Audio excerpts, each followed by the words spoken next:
Après Erev Tov,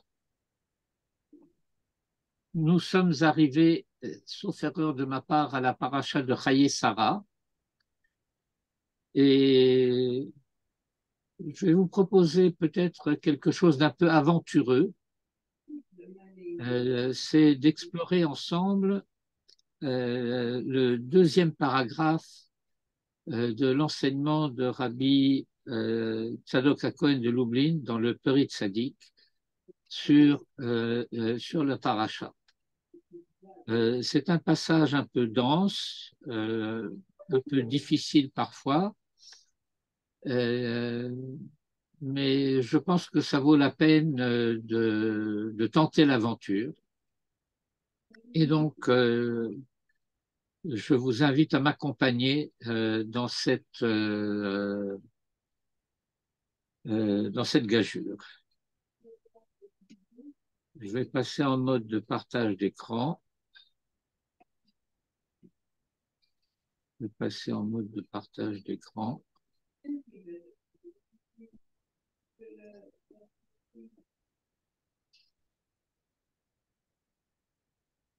Et donc, nous allons commencer selon nos habitudes ces derniers temps par la dédicace.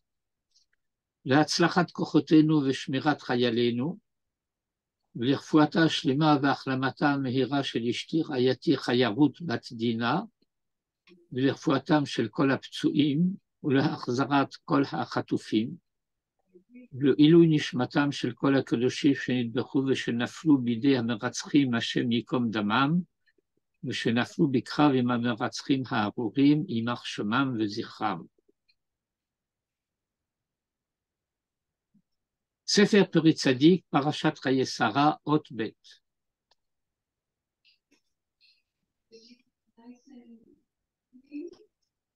Le Pri Tzadik commence par une référence. Sadeh Amarpela, Nikra Sadeh Asher Beracho Hashem. Vous vous souvenez que lorsque Yaakov se présentera devant Yitzhak, le verset qui est cité à ce sujet, c'est Re'eh Re'ach Beni que Re'ach Sadeh Asher Beracho Hashem. Que le parfum de mon fils, c'est comme le parfum du champ que Dieu a béni. Et le Pri Tzadik nous dit, ce champ que Dieu a béni, c'est Sadeh Amarpela, c'est le champ de Marpela. Le champ CHAMP, pas CHANT, encore que. Ou comme Shamrou de Zohar Akadosh, ainsi qu'on l'a enseigné dans le Zohar. Vachar HaAkeda, et après la Akeda, chez Nishlam Avraham Avinu alav hashalom bechol ha'eser midot, et donc l'épreuve que Abraham a dû traverser et qui est la fin de la paracha précédente, qui est l'épreuve de la Hakeda, eh bien, nous savons que Abraham a été soumis à 10 épreuves. Et la 10e épreuve, qui est la Hakeda, était l'épreuve par laquelle il devait faire la preuve du fait qu'il était capable non seulement d'être le champion, si j'ose dire, et j'ose, de la Midat HaChesed, mais également de la Midat Hadin.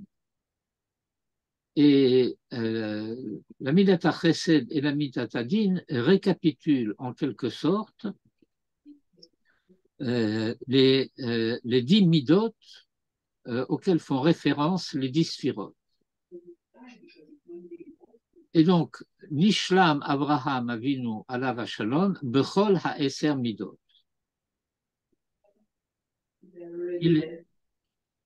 Il s'est accompli au travers de toutes les 10 vertu. Moshe Nehemar, ainsi qu'il sera dit un peu plus loin dans la paracha, Abraham Zaken, Ba Bayamim. Ba Bayamim, c'est interprété Inun Yomin Ilaïn comme étant ces jours d'en haut, ce qui fait référence aux différentes dimensions des valeurs, des vertus, des valeurs par rapport auxquelles l'histoire du monde est jugée. Sujet de réflexion, le fait que l'allusion aux midot, aux valeurs, est faite à travers le mot de yomin, les jours. Ceci tout simplement parce que le verset dit Ba Bayamim. Alors, le pshat de Ba Bayamim, ça veut dire que il vieillit. Et il était inutile de le dire, puisqu'on vient de dire Zaken. Et donc, also gone shopping without money. Comme j'ai l'habitude de dire, j'ai une concurrence déloyale au niveau de ce qu'on appelle les voix off.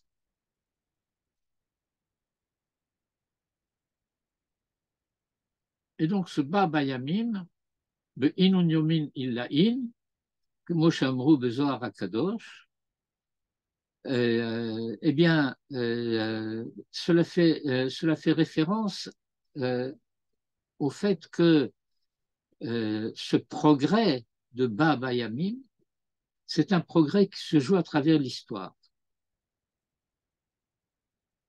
Ce n'est pas seulement, comment dirais-je, les vertus personnelles, le fait qu'il s'agirait d'un effort spirituel, moral, etc. Mais c'est que c'est au travers d'une histoire concrète, de la manière dont l'homme, en l'occurrence ici Abraham, mais c'est paradigmatique, fait face aux événements qu'il doit affronter et surmonter. Az kana sadeh amarpela likvurat Sarah. Et donc, il y a ici une implication. Le récit qui commence par Vavram Zaken Ba Bayamim fait suite à toute la parachia de l'achat de la caverne de Marpella. Mais l'enseignement ici du Périt Sadiq nous fait dire, or Avram était venu, Ba Bayamim, c'est pas maintenant, c'est parce qu'il était Ba Bayamim qu'il a été capable maintenant de faire cela. Az kana sadeh amarpela likvurat Sarah. Veita bezohar HaKadosh. Et le Zohar relate Sheniftach lo petach gan Eden. Sham. Que là-bas, c'est ouverte pour lui la porte du jardin d'Éden. Va'amar, et le Zohar dit là-bas, de Hava salik rechin illa'in, v'chama nehora de nafik migo me'arta. C'est un peu d'araméen. L'araméen, c'est la langue juive par excellence. Je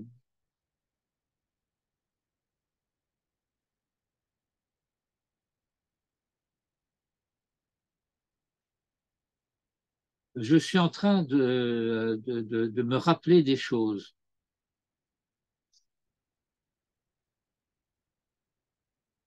Donc peut-être Jo se souvient.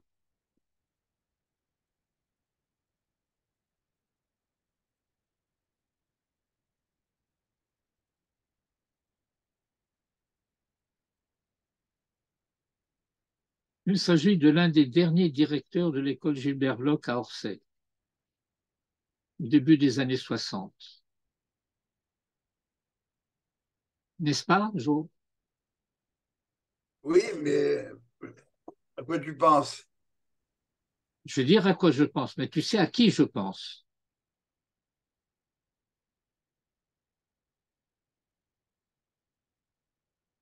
Les directeurs des dernières années d'Orsay? Tu veux parler des années 60? Pas le dernier, le dernier c'est André Augeberger, mais avant André, Il y a eu Frankel. absolument, Ah. absolument. J'ai passé mon Shabbat Ratan là-bas. Oui, eh bien écoute, je crois que j'y étais. Je crois que j'étais ce Shabbat-là à Orsay. Parce que je me souviens d'un Shabbat où j'étais à Orsay et où, au moment du Birkat Amazon, euh, euh, Aaron Frankel a entonné de Hasser, c'est-à-dire le Birkat Amazon de Sheva Brachot. Bon, Février 67. comment? Février 67. Ouais. C'est tout à fait possible. C'est tout à fait possible. Je passais beaucoup de Shabbatot à Orsay à cette époque-là.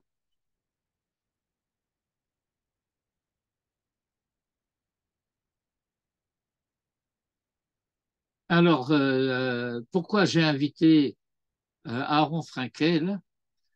Parce que Aaron Frankel disait, bon, nous avons les langues juives, le judéo-allemand, le judéo-espagnol, le judéo-arabe, le judéo-ceci, le judéo-cela.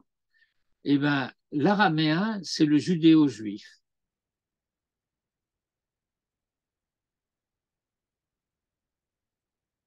La Havasalik Rechin Illahin, que montaient de la caverne des parfums sublimes, V'chaman Hora, et il a vu une lumière de Nafik Migo Maharta qui montait du dedans de la caverne. V'zeh reach sadeh asher berachu Hashem, reach Ganeden, et c'est cela le parfum du champ béni de Dieu, le parfum du Gan Eden. Unehora, et la lumière, Hainu Maor Harishon, eh bien ça c'est la lumière première. Quelle lumière première? La lumière de Vayomer Elohim Yehi Or.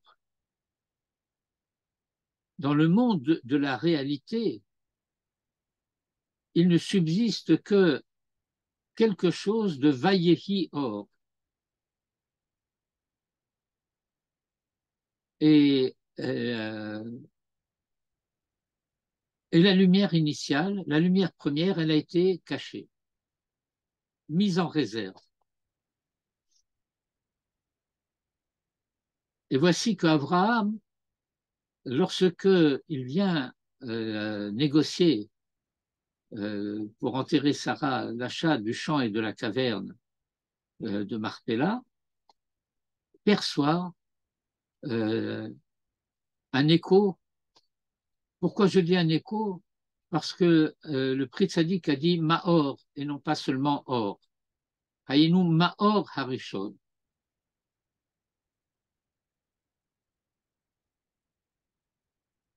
Or, dans ce passage,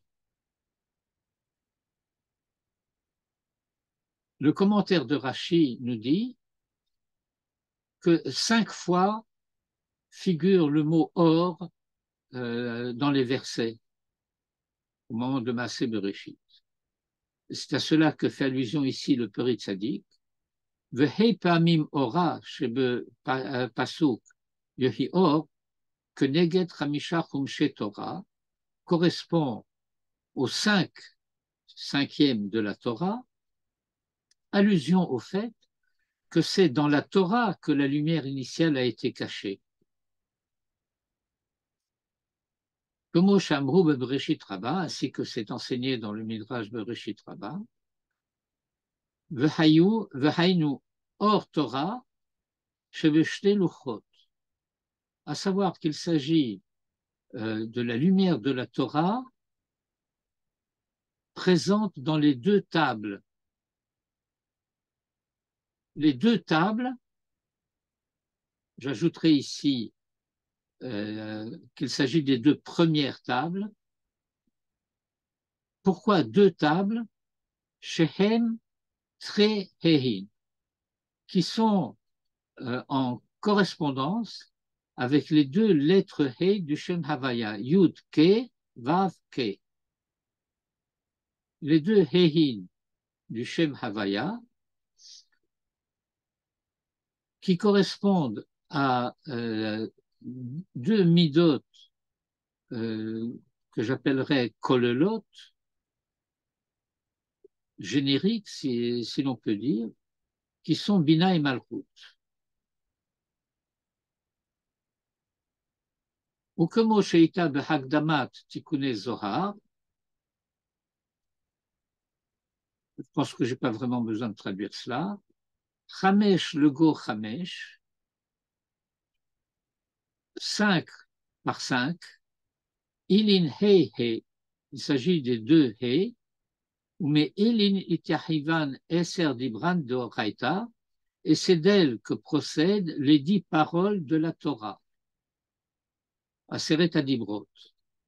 Parce que les deux He, j'invoque ici la participation des arithméticiens présents dans la salle, eh bien 5 et 5, ça fait 10. Vezé Nirmaz Gam, et à ceci, il est fait aussi allusion, Bisde Marpela, dans le chant double, He Dibishma Kadisha, à savoir le He du nom saint, de Ihu Marpela, qui est doublé, que Moshe Amrou Bezohar Akadosh, ainsi que l'enseigne le Zohar.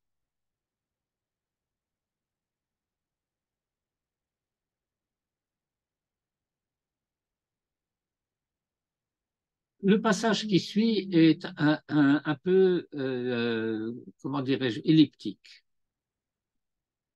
Le Midrash Rabbah, dans la paracha de Noach, va faire allusion au fait que dans notre passage, les interlocuteurs d'Abraham, qui sont les Bnei Chet, sont mentionnés 10 fois. L'Irtov Bnei Chet Asara Pe'amim. Que Neged Aseret Adibrot, en relation avec les 10 paroles, on ne comprend pas qu'est-ce que les Bnei Chet et les 10 paroles ont à faire ensemble. Le Lamedecha, et ceci pour t'enseigner. Chez Kolmi Shemevarer Mikro Shel Tzadik. Qu'est-ce que ça veut dire le Varer Mikro Shel Tzadik? Quelqu'un a une proposition à faire?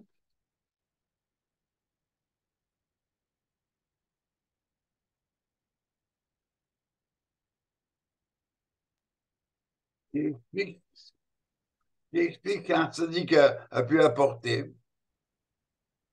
Non, Mekach, c'est une opération commerciale.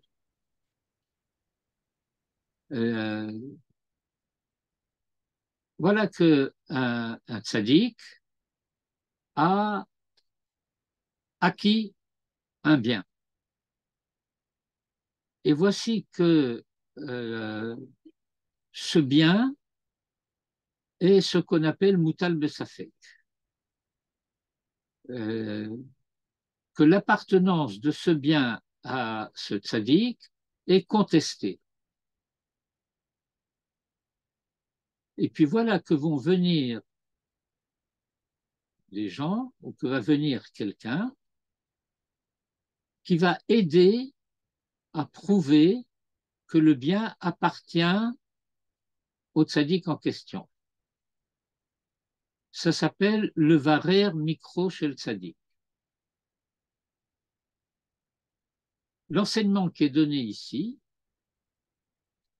c'est que Kolmi, chez Mevarer Mikro Shel Tzadik, que Ilu Mekayem Aseret Adibro.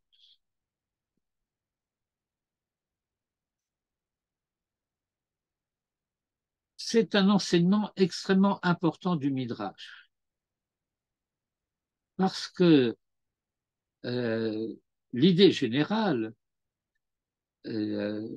l'image d'Épinal, si je dirais, de cette idée générale, c'est que les Aseret Adibrot, c'est un domaine religieux. Le Varer Mikro Shel Tzadik, ça n'a rien de religieux.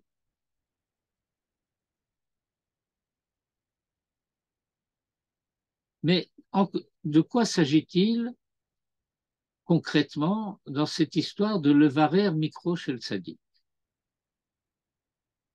C'est le fait que quelqu'un s'implique moralement dans les affaires du monde. Et donc, s'impliquer moralement dans les affaires du monde, et on n'a pas besoin d'être juif pour cela, on n'a pas besoin d'appartenir à Israël pour cela. Bien, celui qui s'implique moralement dans les affaires du monde, et cela est valable également pour les situations contemporaines, dont nous avons un peu parlé avant le commencement du cours, eh bien, c'est comme si que Ilou, Mekayem Aseret Adibrot, et qu'est-ce que ça veut dire Mekayem Aseret Adibrot? Qu'est-ce que ça veut dire le Kayem?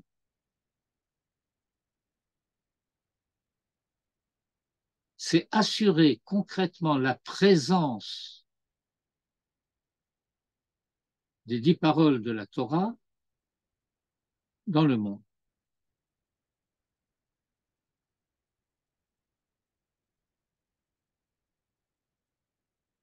Ilou Mekayem Aseret Adibrot.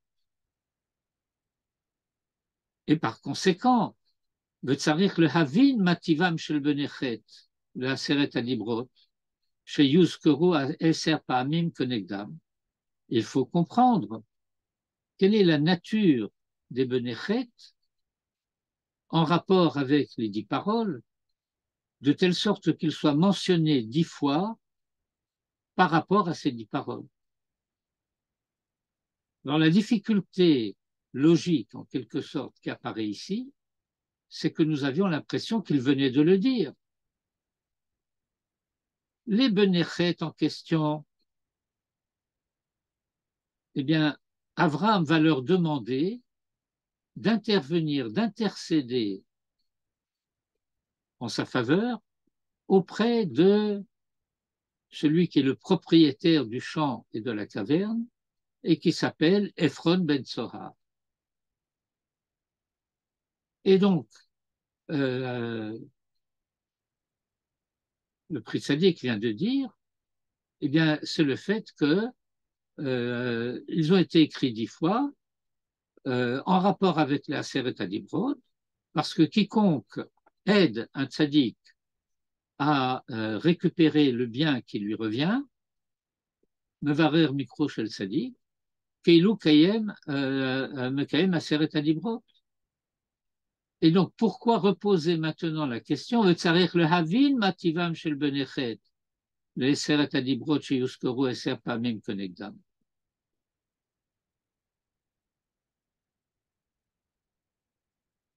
Ah, oui, mais voilà. Ha'inyan alpi ma she'amru.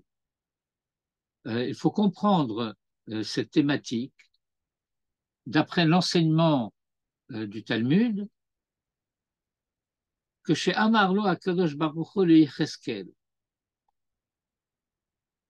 lorsque Akadosh Baruch Hu a dit à Ézéchiel, Lech emor lahem l'Israël, va leur dire à Israël,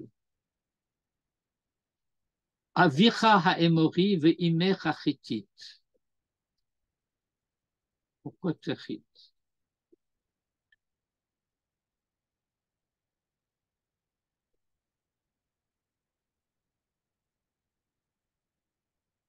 Im yavo Avraham v'Sara v'yamdu lefanecha, etc.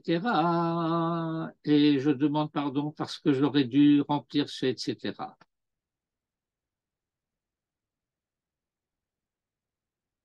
Et nous avons un enseignement extrêmement curieux de la part de Rashi, ou Perash Rashi, Terach ve'avotav michna'an ba'u ayensha. Terach et ses ancêtres venaient de Canaan, qui fait partie de Bene Ham. Comment est-ce que c'est possible cette chose-là de Rashi? Puisque la Torah elle-même nous donne la généalogie de Terach qui remonte à Nachor, qui remonte à Peleg, qui remonte à Ever, qui remonte à Shem.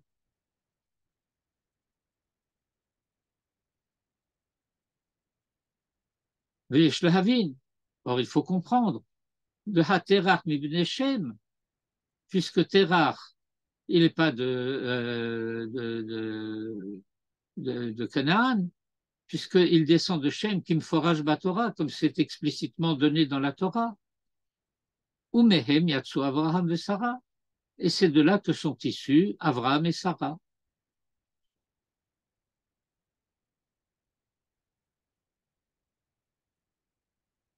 Et donc, nous avons une énigme.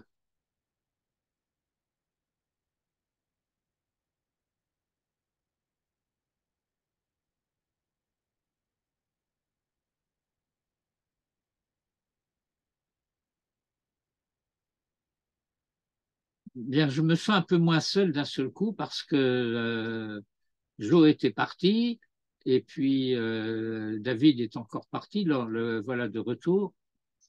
Alors, est-ce que vous avez entendu les dernières phrases, malgré tout, les revenants? J'ai entendu la question. Il y a une sorte de, il semble qu'il y a répétition parce qu'on a l'impression qu'il a rendu à Abraham ce qui lui revenait, donc il est. Mais à ce moment-là, c'est la question. Oui, mais ça, c'est la question précédente. Alors, entre-temps, j'ai raté. Bon, alors je dois reprendre. Et donc, euh, cette question que j'ai posée, le Pri Tzadik nous dit qu'il faut en comprendre la thématique d'après l'enseignement du Talmud dans Sanhedrin 44b à partir d'un verset d'Ézéchiel. Dans ce verset d'Ézéchiel, Akadosh Baruch Hu dit à Ézéchiel, Lech emor lahem l'Israël, va leur dire à Israël, Avicha ha'emori ve'imer ha'chitit. Ton père l'amoréen et ta mère la Hittite. Ton père l'amoréen et ta mère la Hittite. Avraham amoréen, Sarah Hittite. Im yavo Avraham ve Sarah. Si Sarah, Avraham et Sarah viennent et se tiennent devant toi, et je demandais pardon parce que je disais que j'aurais dû compléter le etc. ici parce que nous n'avons pas, en ce qui nous concerne, la mémoire totale et nous ne savons pas de quoi est fait ce etc. Mais nous allons faire semblant que nous n'avons pas vraiment besoin de rentrer dans ce détail parce que nous avons maintenant une bombe qui nous est jetée à la figure par Rashi. Et Rashi explique là-bas, Terach va avotav, que Terach et ses pères, Mikanaan Baou, étaient issus de Canaan.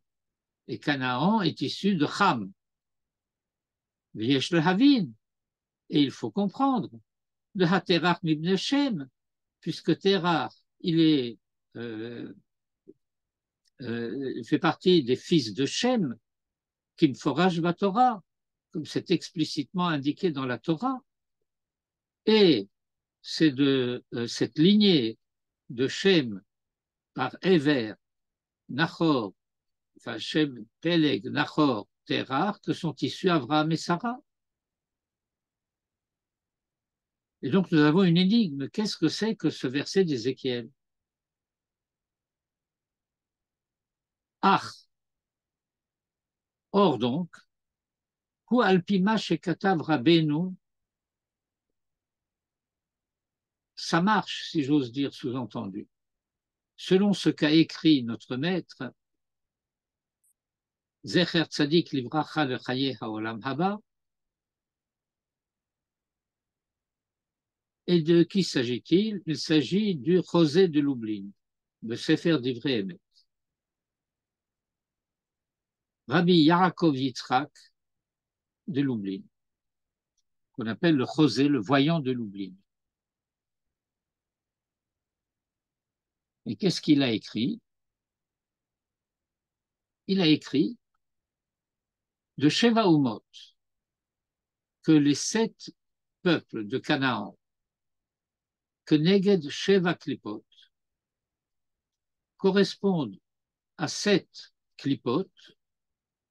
Klipot, ce sont les écrans, les écorces, toutes sortes d'expressions qu'on peut utiliser, qui non seulement empêchent la lumière de parvenir jusqu'à nous, mais voici l'image que je voudrais donner. Et c'est plus qu'une image.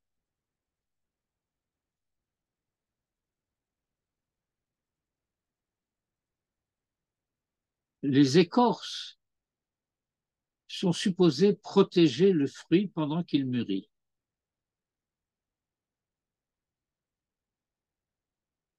Or, voilà que lorsque le fruit devient mûr, l'écorce doit s'ouvrir pour laisser le fruit s'épanouir. Mais voilà que l'écorce va se nourrir du fruit. Et c'est la raison pour laquelle ces clipotes sont opposés à la kedusha du fruit. Parce que c'est l'impureté qui se nourrit de la sainteté.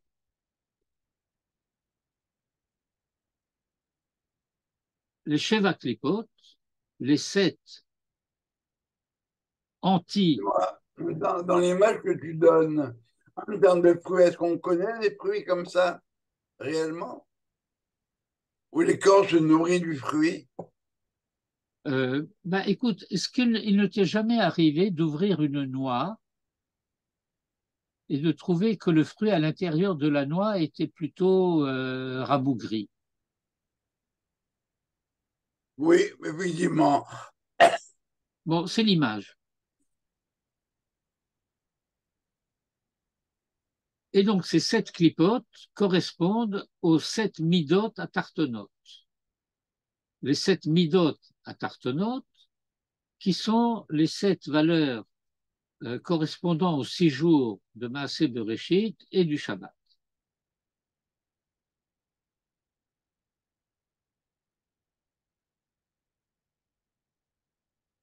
V'achiti, et de ces 7 midot, le chiti. Alors, dans les traductions françaises pieuses, on ne dit pas chitite pour chiti, on dit chitéen. Je ne sais pas si quelqu'un sait ce que seraient les chitéens et pourquoi la traduction française préfère dire chitéen plutôt que chittite. Bon, on sait que les Hittites étaient un très grand peuple de l'Antiquité, qui était d'ailleurs un des adversaires de l'Égypte. Les, les, les historiens de l'Antiquité et les égyptologues en particulier parlent des guerres de Ramsès contre les Hittites. Mais je referme cette parenthèse. Et donc à Hitti, Keneged Midat Gvura correspond, donc le Hittite, Achiti, Aprizzi, etc., c'est l'un des 7 peuples cananéens, et il correspond à dans le côté de l'impureté, le Tum'a, à ce qu'est la Gvura, la Midat Hadin, du côté de la sainteté, de Ma'arechet HaKedusha, Milachon Chitat ou Pachad. Et la klipa particulière qui lui est propre s'appelle Kin'a. Kin'a, on a l'habitude de traduire par jalousie.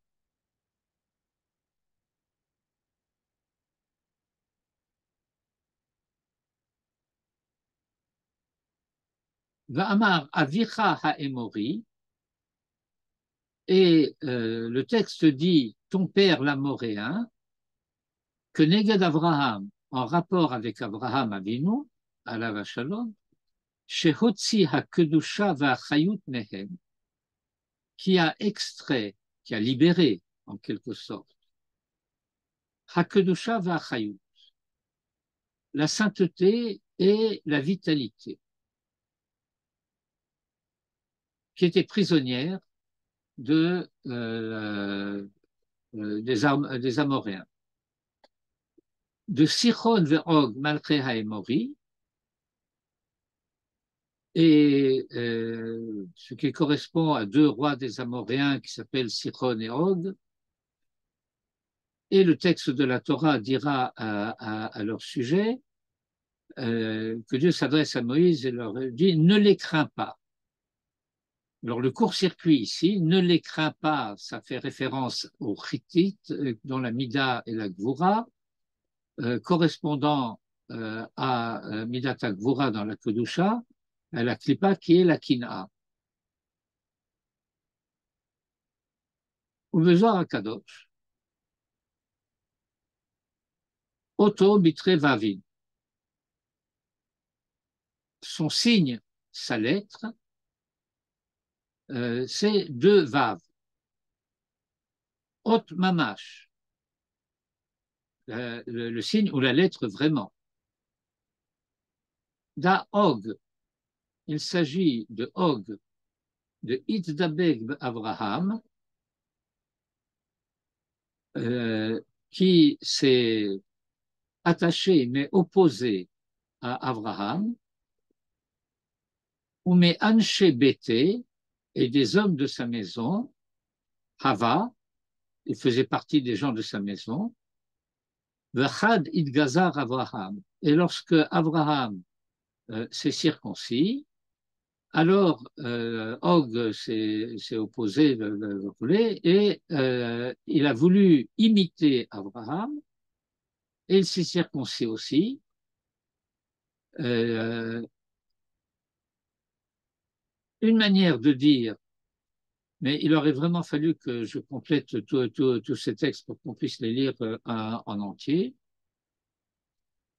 Une manière de dire que la manière dont certains ennemis d'Israël dans l'histoire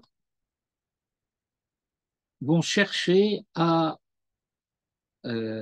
imiter Israël pour le remplacer, pour se faire passer pour lui.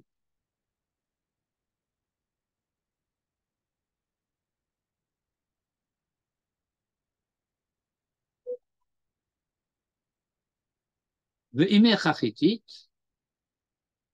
et ta mère la Hittite, de Sarah Hotzia HaKedusha mi Benechet, et ceci parce que, de la même manière que Abraham a sauvé la sainteté prisonnière des Amoréens, eh bien, Sarah a sauvé la sainteté prisonnière des Benechet.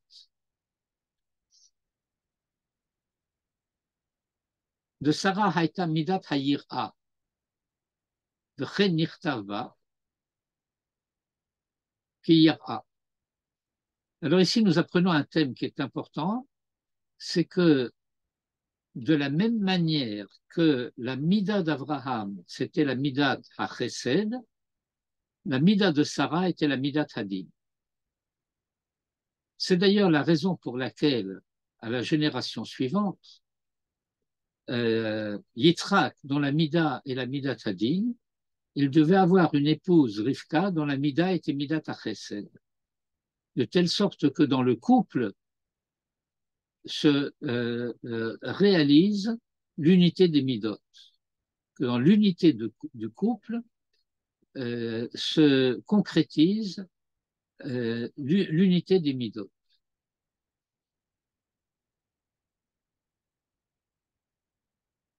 Yitzhak, shemidato pachad Yitzhak, ketiv, ou le Sarah ben, shehaya midato mikoach Sarah.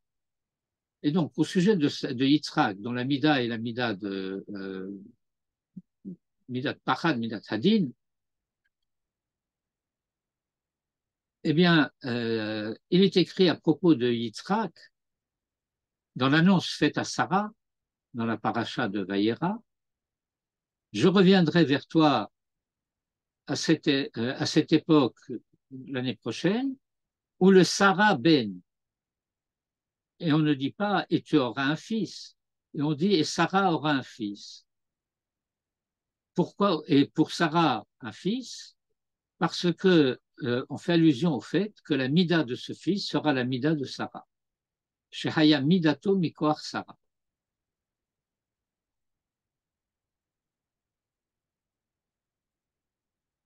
V'chen matzinu, et de même, trouvons-nous, tala hazecharim banekevot ou nekevot bazecharim, qu'il y a une interdépendance des garçons par rapport aux filles et des filles par rapport aux garçons, que Moshe Amrou, ainsi qu'il est enseigné dans le traité de Nida à la page 31a, Vehu alpima chez Amrou Bagmara, et ceci correspond à ce qui a été enseigné dans le traité de Brachot 35b, Ve'en aviv ela hakadosh baruchu, ve'en imo ela knesset Israël. On élève le niveau, Zachar ou Nekeva, Hakadosh baruchu et la Shrina. V'hainu, et on apprend en relation avec tout cela. J'espère que vous suivez tout le fil du raisonnement, parce que là, nous avons une chaîne et qu'il faut saisir tous les chaînons sans oublier le maillon initial. V'hainu de ha'av zoché la ben bechokma ou melamdo Torah.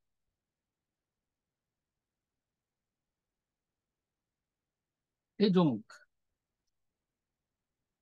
ce que nous devons comprendre, c'est que c'est au travers de la chokma que le père mérite le fils et lui enseigne la Torah.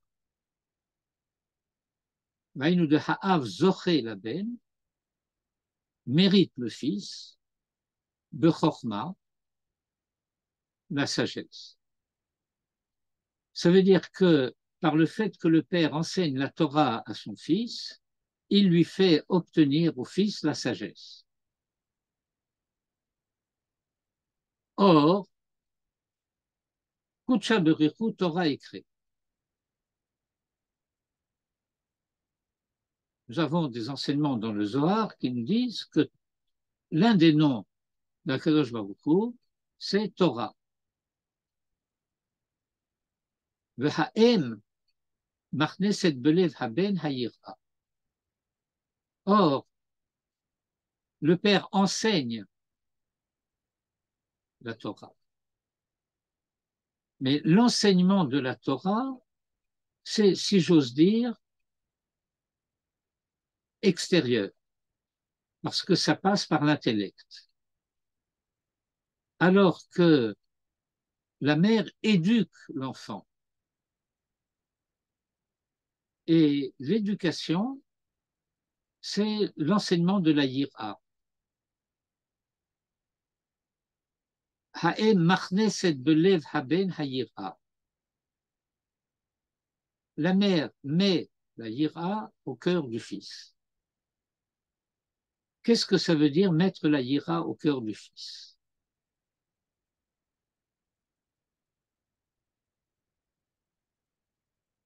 c'est ce qui, dans les Mishlei Shlomo, dans les proverbes de Salomon, s'appelle Torah Timecha. Vous vous rappelez le verset? Shema Beni Musar Avicha Val Titosh Torah Timecha. Musar Avicha, c'est la Torah. Torah Timecha, c'est les Midot.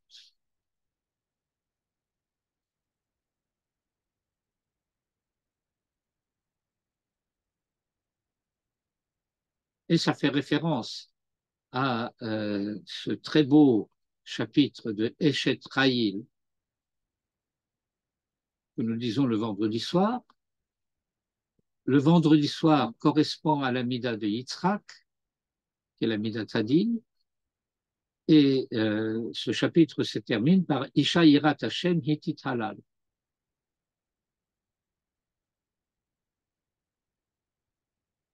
Va'alken Matzinu. Et c'est la raison pour laquelle nous trouvons, par exemple, dans le traité de Kiddushin 31b, qui Shama Kalk Re'e de Ime, du Rav, qui lorsqu'il entendait s'approcher les pas de sa mère, Amar disait, Ikum Mikame Shechina Da'atia, je vais me lever au devant de la Shechina, sa mère, qui s'approche. Et c'est pourquoi, récapitulation de tout ce passage, que Tiv Yitzhak ou le Saraben. Il est écrit à propos de Yitzhak et un fils à Sarah. Chez Midat Hayira Va'Pachad, Kana al-Yede Sarah.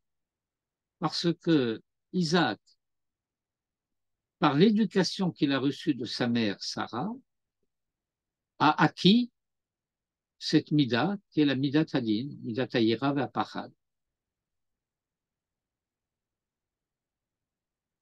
Et je suis donc ici. Valken Haya Sadeh Marpella, et donc le champ de Marpella était de Shivia, était en otage, Etzel Benechet, dans cette famille des Benechet.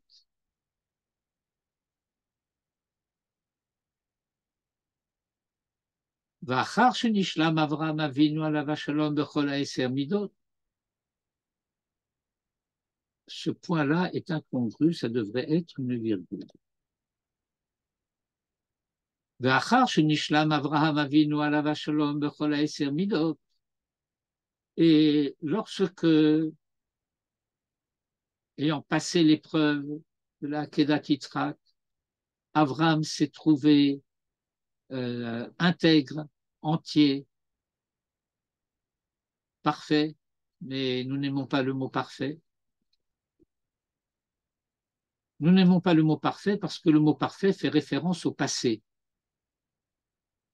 Et donc, par définition, comme sait le dire la grammaire française, le parfait est imparfait. Alors, Achar shenishlam Avraham Avinu bechol ha'eser midot, az kana mehem sadeh ha'marpela likvurat Sarah. Alors il a acheté, je traduis en disant, alors il a pu acheter, acquérir le champ de Marpella pour l'enterrement de Sarah. Shehi, qui est celle qui a extrait, sauvé, libéré la sainteté, Va'achayut, et la vitalité, qui était prisonnière chez les Benechet.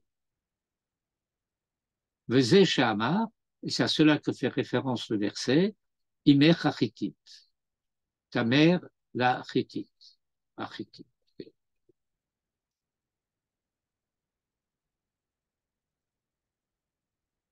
Autrement dit, Abraham s'appelle Amoréen parce qu'il a sauvé la sainteté qui était prisonnière des Amoréens.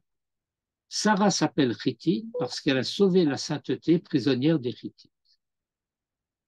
Mais qu'est-ce que ça veut dire prendre le nom de l'ennemi parce qu'on a sauvé les valeurs que cet ennemi tenait prisonnières? Eh bien, par référence allusive C'est ce qui fait que chez les Juifs, on s'appelle Ashkenaz et Sepharad.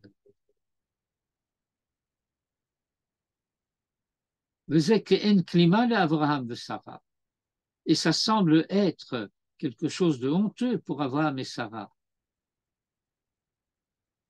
Alors que, Shehem Otziu HaKedusha VaHayut Mehem.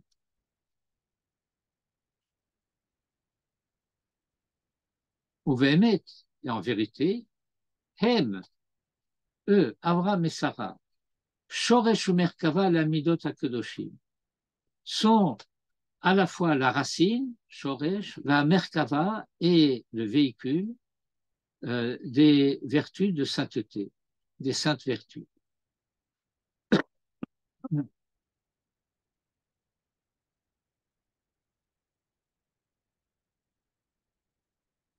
Ou le Pérouche Rashi, et dans le commentaire de Rashi sur Ézéchiel, Avraham ve Sarah, Avraham et Sarah, Misham Natlu Gedulatam, ont pris de là-bas leur grandeur.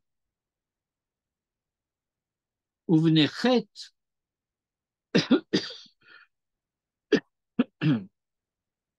et par conséquent, en conséquence de quoi, les Benechet, Natnula Kever, lui ont donné une sépulture. Il y a tout un sujet que Manitou a étudié plusieurs fois dans les cours qu'il a donnés sur Parashat Chayei Sarah, lorsqu'il parlait de cette civilisation curieuse où les étrangers, les non-résidents, n'ont pas droit à une sépulture privée. En quelque sorte, ils étaient condamnés à la fosse commune. La raison pour laquelle Abraham, s'adressant aux Benechet, leur dit « Ger vetoshav anochi imachem ». C'est vrai, je suis guerre, mais je suis aussi toshav. Et par conséquent, en tant que toshav, j'ai droit à un caveau privé pour enterrer mon mort.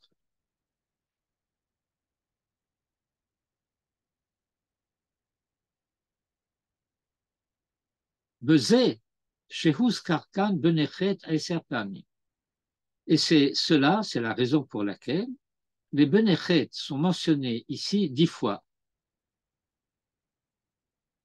Et comme si ça ne suffisait pas pour nous rendre la vie compliquée, alors on va inviter le Harizal à participer à la fête. Shekatu Meha Harizal, parce qu'il est écrit au nom du Hari, Dishmo Shel Adam, que le nom de quelqu'un, Shoresh HaChayut Shel Adam, est la racine de l'énergie vitale de cette personne.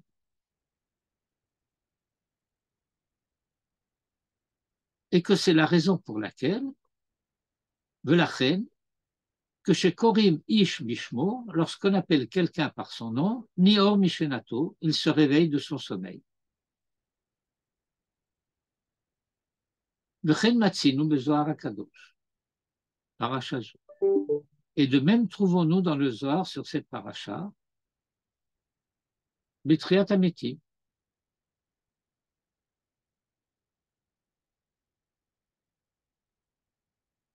Triat Ametim, c'est-à-dire le sommeil de la mort.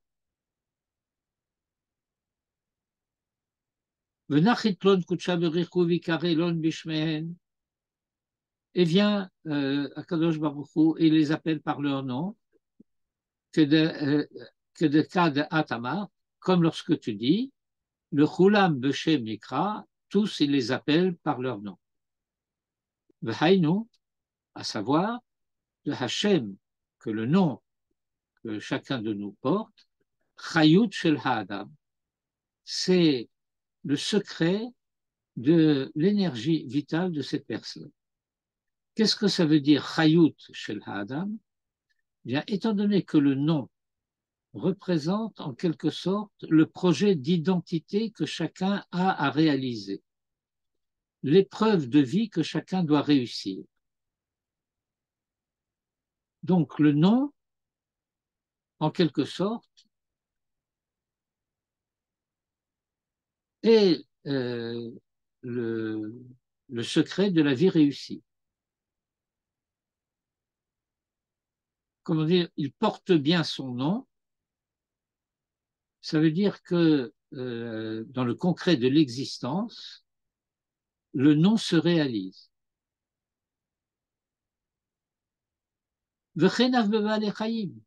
Et c'est vrai aussi des animaux. Ketiv, il y a un verset qui le dit très clairement. Adam nefesh chaya, et tous les noms que Adam a donnés aux animaux, Kushemo, c'est son nom. Alors le pshat habituel, c'est le fait de dire que Adam Arishon a donné des noms aux animaux et les noms qu'il leur a donnés, c'est devenu leur nom.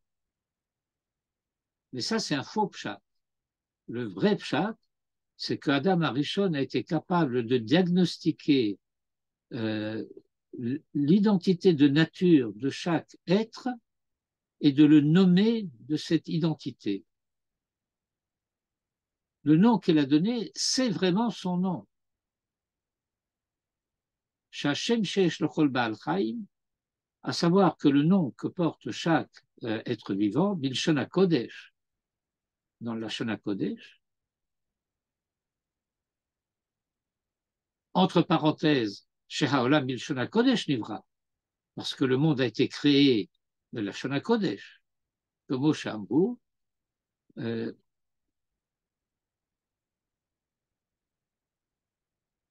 Shamata me'amecha omer gavra gavarta, l'Hashem sheyesh lo lehaba'al, chai bilshon hakodesh, hu ikar hachayut shelo.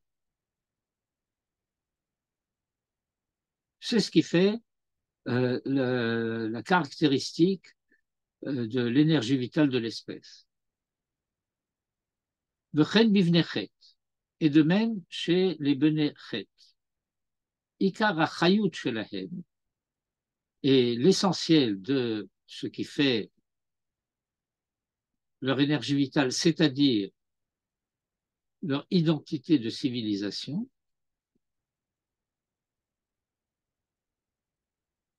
Dirtiv, Vata mechaye et kulam, c'est toi qui les fais vivre tous, Kubishmam, et c'est impliqué dans leur nom. Pour Shenirtav, Torah Asara Pamim Benechet, et lorsque a été écrit dans la Torah 10 fois Benechet, Moré, cela montre, Shehotziu Mehem Kol Shoresh Achaim Shelahem Vakedusha Sheben. Maintenant que les noms des Benechet, que l'expression Benechet a été écrite 10 fois dans la Torah, ça veut dire que cette sainteté qui était prisonnière chez eux est passée dans la Torah. Et donc a été libérée de la prison dans laquelle ils étaient chez les Benechet. Shechen Moré Mispar Asara, Al Mispar Shalem, puisque, de même que nous l'avons dit à propos des 10 épreuves d'Abraham, le chiffre 10 est un chiffre Shalem. C'est un entier. De 1 à 1 est un entier. Ensuite, de 2 à 9, ce sont des nombres qui ne sont pas entiers, pas entiers au sens des nombres entiers en mathématiques. C'est parce que ils ne sont pas impliqués dans un ensemble. Lorsqu'on arrive à 10, le 10 récapitule tout ce qui a précédé en unité éparse.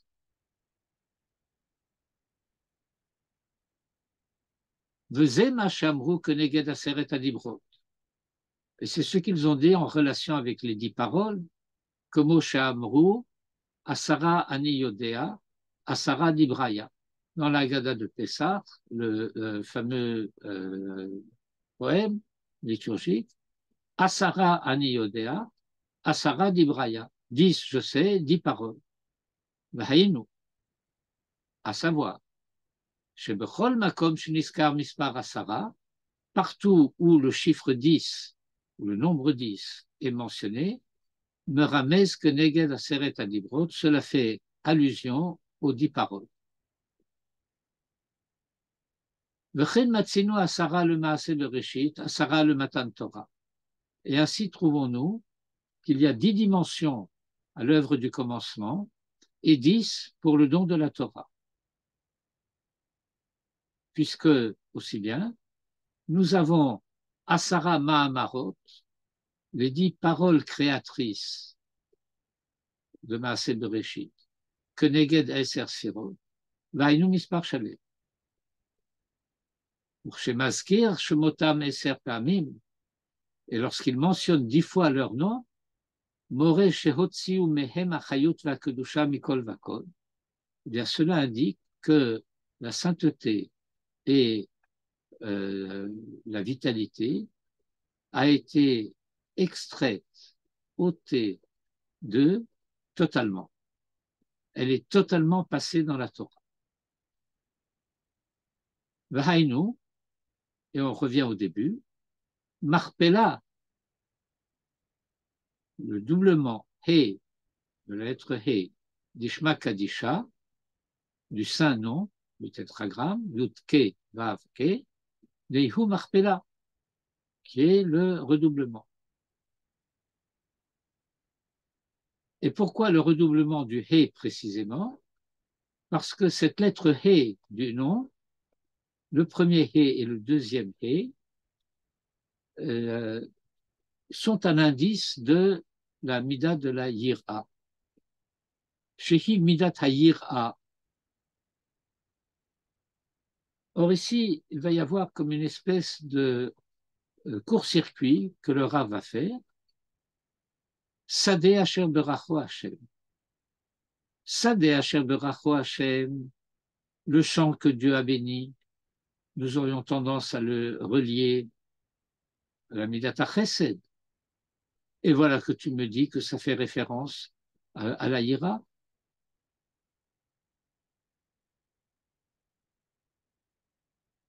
Lorsque ces valeurs étaient prisonnières des Hittites, alors ce n'était pas la Yira, c'était la Kina, qui était la Klippa, dont il a fallu libérer, dedans de laquelle il a fallu libérer la lumière de la sainteté. Or, il se trouve que dans l'histoire, Hem Benechet, ces fils de Chet, Hayu Mevarerin Mikro Shel Tzadik, ont participé à cette opération d'assurer la propriété de ce champ à Abraham et de cette caverne, ce que j'ai expliqué tout à l'heure au sens de Mevarerin Mikro Shel Tzadik, ou Komo Shamro Bevreshit Rabba, et Abraham leur demande, Pagouli, littéralement, Livgoa, c'est un des termes que la Torah sait utiliser pour dire prier. Mais prier, si j'ose dire, d'une manière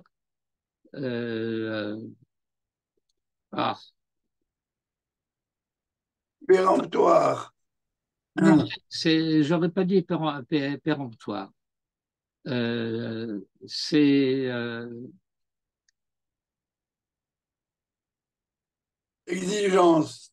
oui, oui. Je pense à un verset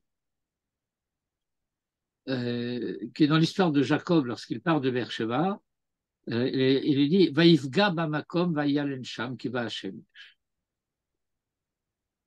Vaïfga bamakom, il s'est heurté à l'endroit. Il arrive quelque part et puis il s'avère qu'il ne peut pas avancer plus loin. Et les Midrashim nous disent c'est une expression de la prière de Jacob.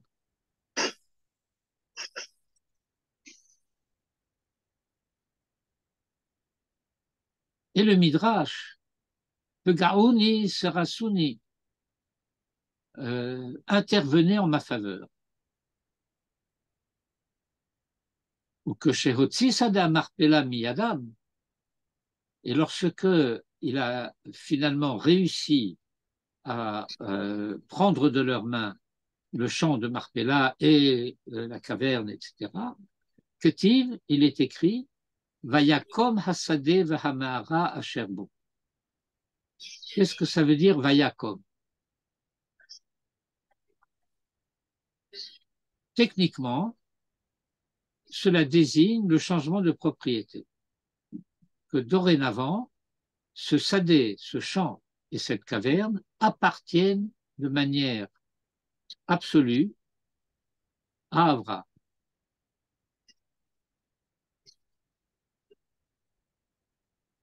Veita bezoar kadosh. Et le Zohar nous dit Kima mamash havali. Ça a été vraiment comme le fait de se lever, de se mettre debout. Madela havale adashta. Ce qui n'était pas son cas jusqu'à présent. Tout se passe comme si, après les 10 épreuves qui s'achèvent avec la Kedat Yitzhak de la paracha précédente, maintenant qu'il a réalisé concrètement les valeurs qui sont les 10 dimensions internes de la Midat HaChesed, en fait, qui est sa Mida. Alors maintenant, en quelque sorte, maintenant, on peut dire qu'il existe. Kayam. Je vais vous poser une question. Nous savons dire, et nous le chantons, David Melech Israël, Chai vekayam. Qu'est-ce que ça veut dire Chai vekayam?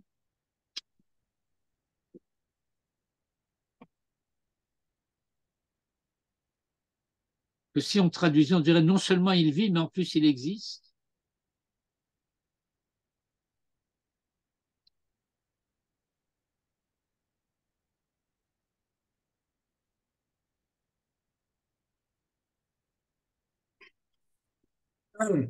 Il est là et il est tout là.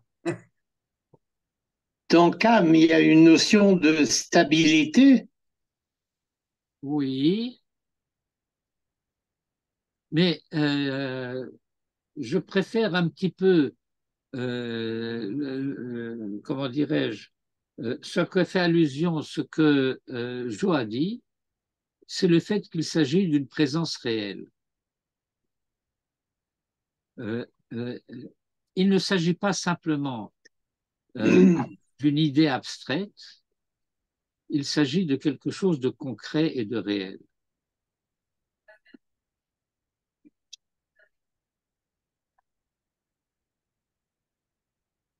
Kima mamash havale, ma de la havale ad hashta.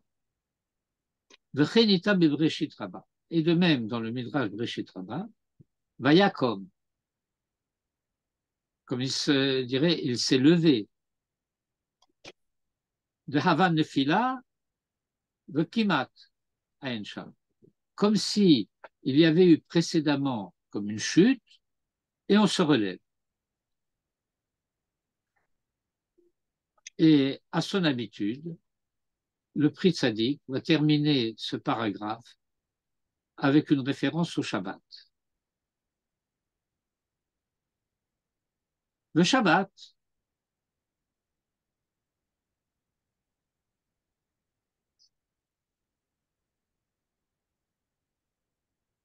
Shabbat kolel kol haeser midot, implique toutes les 10 valeurs de Shalosh Seudot Shabbat, parce que les 3 repas du Shabbat, Beraza de Oneg Eden Nahar Gan, eh bien, elles correspondent au secret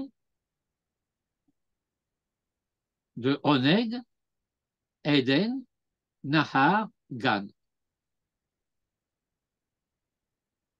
de ces quatre choses qui s'appellent Oneg, Eden, Nahar, Gan. La jouissance, le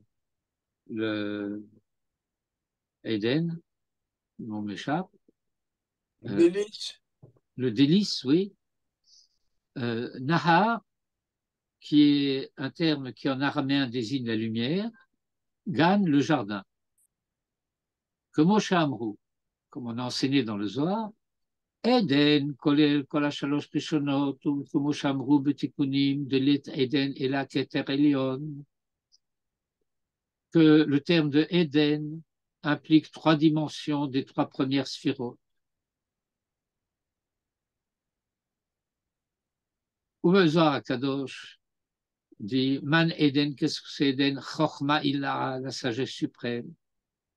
Et dans Bereshit, là-bas, dit Yotzeme Eden, Da'ima Illa, ce qui sort du Eden, c'est la mer supérieure, rien à voir avec le couvent, qui est la Mida de Bina.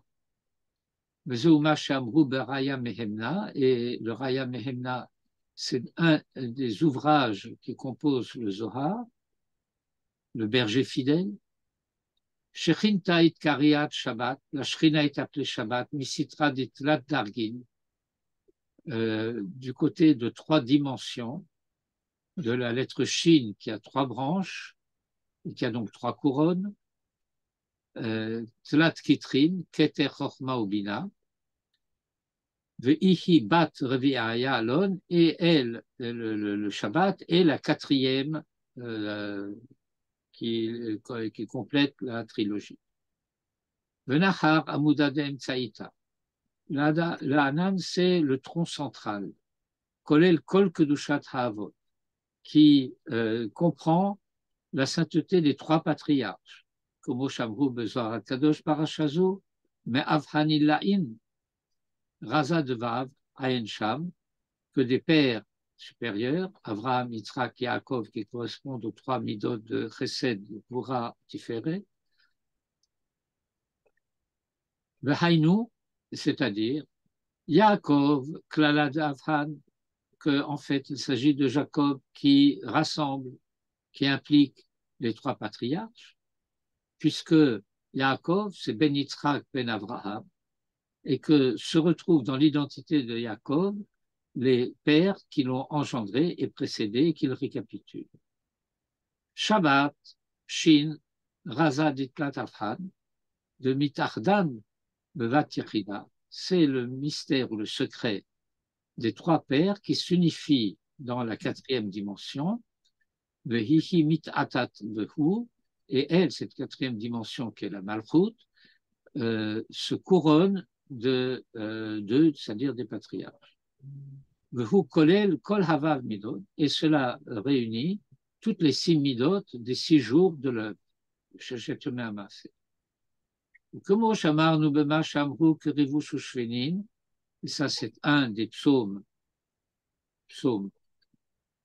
des chants liturgiques qui ont été composés pour le Shabbat par le Harizal, Hainu Moshe et Aharon, c'est-à-dire Moïse et Aaron, Shehem Merkava le Midat Netzach Vehod, qui sont les véhicules des deux Midot Netzach et Hod, Vehem Anafim Mimidot Chesed ou Gvura, et qui sont des embranchements de Chesed à droite et de Gvura à gauche, qui sont les Midot d'Avraham et de Yitzhak. Yaakov et Yosef Kechadainin, et Jacob, Tiferet, et Yosef, Yosod, c'est comme une unité, comme au Shamrou, comme ils ont dit dans le Zohar, il y a à chaque fois la référence, Remakomacher, et dans une autre référence, Gouf ou Brit, Chashvinan Chad, Gouf, Yaakov, Brit, Yosef, Chashvinan Chad, sont considérés comme un seul ensemble. Ça fait référence aussi au fait que la Mida de Tiferet, la sphère de Tiferet, est représentée par le Vav du Shem Havaya, et le Vav s'écrit Vav, Vav. et le premier Vav, c'est Yaakov, et le Vav intérieur, qui est le milouï du Vav extérieur, c'est Yosef. Ou Moussaf Shabbat, Nershav Zohar Hadash, Keneged Kedushat Yosef. Il y a une deuxième dimension, c'est le fait de Moussaf qui correspond à Yosef. Moussaf, Yosef. V'hainu, la Tosafot Kedusha, de Hitvasfut Kedusha, que, pardon, le surplus de sainteté du Shabbat procède de la sainteté de Joseph. Ou Midat Malchut, Shabbat Midazur, Bat de Meat Ratat Ba'avraham. C'est la dimension de la fille, Malchut, qui se ceint de la couronne des pères. Ou Mit Atre de Shalosh Rishonot, qui se ceigne de la couronne des trois premières, de Cholula Mikol, Kedushat Eser Midot, et donc le Shabbat est composé, combiné, récapitule les 10 dimensions des 10 sphirotes. Adkan.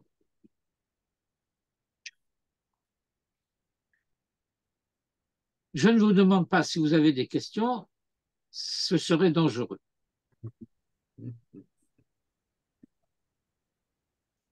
Je vais en poser une qui est pas tellement dangereuse, mais qui n'a rien à voir avec ça.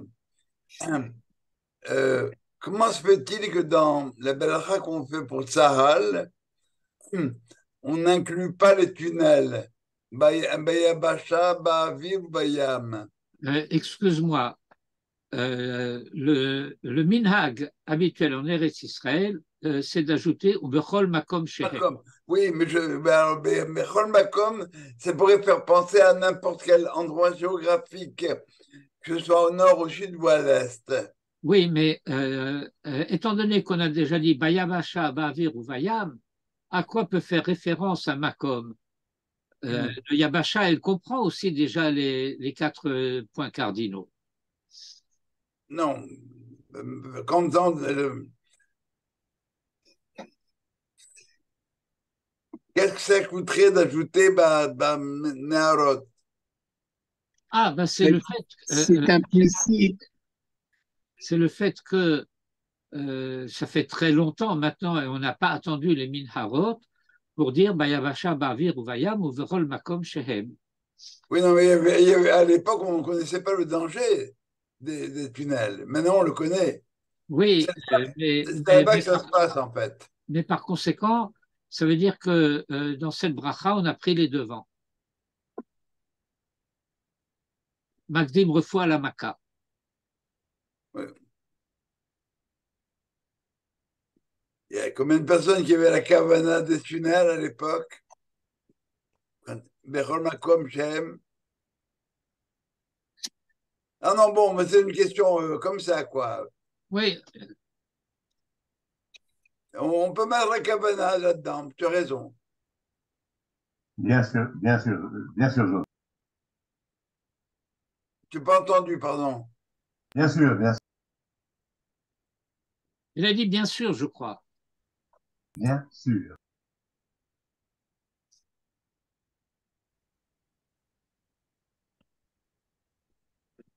Tov, Toda Rabba.